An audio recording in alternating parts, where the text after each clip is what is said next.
Hello everyone, good morning. कैसे हो आप सब? आई होप आप लोग बहुत अच्छे होंगे। मैं भी बिल्कुल ठीक हूँ। सो गाइज, बहुत सारे लोगों के कमेंट सेक्शन में कमेंट आते रहते हैं कि प्रॉफिट का हमें अपनी शॉप के पता नहीं चल पाता है, क्या हम बचत कर रहे हैं, कुछ समझ में नहीं आता है, बहुत ज्यादा कंफ्यूज रहते हैं।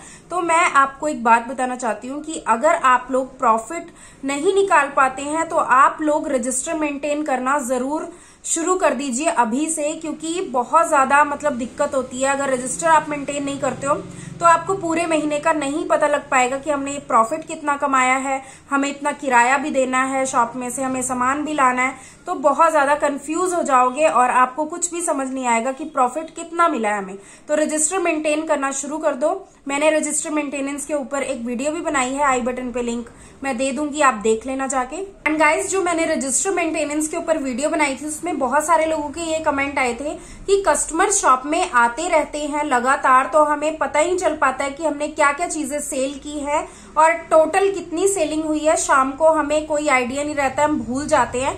तो उनको मैं ये कहना चाहती हूँ कि आप लोग डेली एक पेज लीजिए। सुबह जब आप शॉप में आते हैं ना, तो एक पेज लीजिए, अपनी कोई ऐसे रफ कॉपी रखिए अपनी शॉप में, जिसमें एक पेज पे आप लिखना शुरू कर दीजिए। आप जितना लिखोगे ना आपको याद रहेगा। जैसे कि आपकी शॉप में 3-4 कस्टमर इकट्ठे आते हैं, कोई बैंगल्स लेके चला गया, कोई कॉस्मेटिक लेके चला गया, कोई अंडरगारमेंट्स लेके चला गया, तो जितने का भी वो सामान लेके जाते हैं, फॉर एग्जाम्पल जैसे कोई 200 रुपए का ज्वेलरी लेके गया तो आपने 200 लिख के उसके साइड में जे लिख देना है। और कोई अगर 200 के अंडरगारमेंट्स ले गया तो 200 लिख के साथ में आपने यू लिख देना है। और बैंगल्स ले गया कोई 250 के, तो उसके 250 लिख के साथ में आपने बी लिख देना है। तो इस तरह से आप लोग लिख लिया करो। और ऐसा नहीं होता है कि कस्टमर सारा दिन शॉप में है, ऐसा बिल्कुल नहीं होता है। कोई टाइम ऐसा होता है जिस टाइम आप फ्री बैठे होते हो, तो उस टाइम ये आप याद कर करके लिखना शुरू कर दो। ऐसा नहीं है कि आप पूरे दिन की सेलिंग शाम को ही याद करो, ऐसा नहीं है। अब अभी आपके आधे घंटे में 1 घंटे में जो भी सेलिंग हुई है वो आप एक पेपर पे लिख लीजिए, जिससे आपको ये भी याद रहेगा कि मैंने 200 रुपए के अंडरगारमेंट सेल किए, 200 रुपए की मैंने ज्वेलरी सेल की है, 200 की बैंगल सेल की है। तो इससे आपको आइडिया रहेगा कि आज के दिन में आपने क्या क्या चीजें सेल की हैं, और आपको ये भी आइडिया रहेगा कि मैंने इस चीज में इसको कितना लेस किया था। ये सब चीजें आपको याद रहेंगी।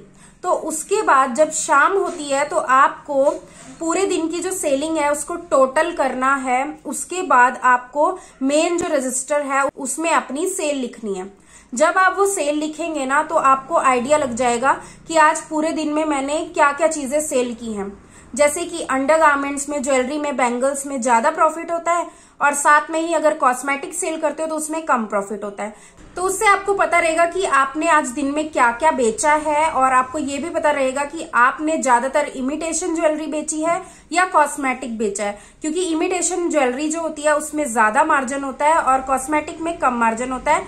तो आपको पता रहेगा कि जैसे आपने अगर ज्वेलरी, बैंगल्स, ये सब चीजें सेल की हैं तो उसमें आप जितना भी मार्जिन लेते हो 30%, 40%, तो वो आप निकाल के आप वो भी साइड में लिख लीजिए। जो पेपर आपको मैंने बताया पेपर में लिखना है, तो आपने वो भी लिख लेना है कि इसमें मेरी इतनी बचत हुई है, अंडरगारमेंट्स में, बैंगल्स में मेरी इतनी बचत हुई है, और ज्वेलरी में मेरी इतनी बचत हुई है, और कॉस्मेटिक में मेरी इतनी बचत हुई है। कॉस्मेटिक में कम मार्जिन होता है, तो उसके हिसाब से आप देख सकते हो कि आज मैंने पूरे दिन में कितना प्रॉफिट कमाया है। एंड गाइज, जो भी आपने प्रॉफिट निकाला है ना कि पूरे दिन में हमारा इतना प्रॉफिट हुआ है, वो भी आप रजिस्टर मेंटेन जब करते हो तो सेल के साथ में प्रॉफिट भी लिखना स्टार्ट कर दीजिए कि इतना प्रॉफिट हमने इस मंथ में कमाया है।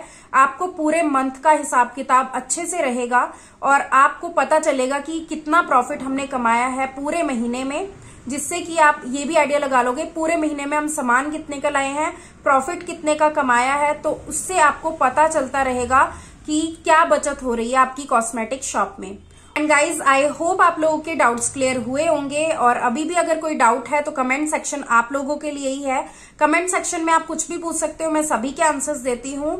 और आज की अगर वीडियो पसंद आई है तो प्लीज लाइक जरूर कर देना, चैनल पर नए हो तो सब्सक्राइब कर देना, और साथ में बेल आइकन दबाना बिल्कुल भी मत भूलना। सो आज की वीडियो में इतना ही, मिलते हैं जल्द नेक्स्ट वीडियो में। तब तक के लिए बाय एवरीवन।